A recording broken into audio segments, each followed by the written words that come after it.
আমরা এখানে কোনো লোকজন, আহত লোকজন, নিহত লোকজন কিছুই পাইনি। এখানে আমরা প্রাথমিকভাবে স্থানীয় লোকজনের কাছে জানতে পারছি এখানে কোনো লোকজন মারা যায় নাই, আহত হয়েছে। তারা বিভিন্ন গাড়িতে তারা বিভিন্ন চিকিৎসালয়ে পাঠাই দিয়েছে। এখানে শেরেবাংলা মেডিকেল পাঠাইছে।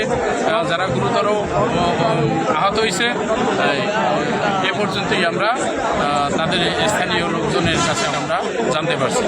আসসালামু আলাইকুম, ধন্যবাদ।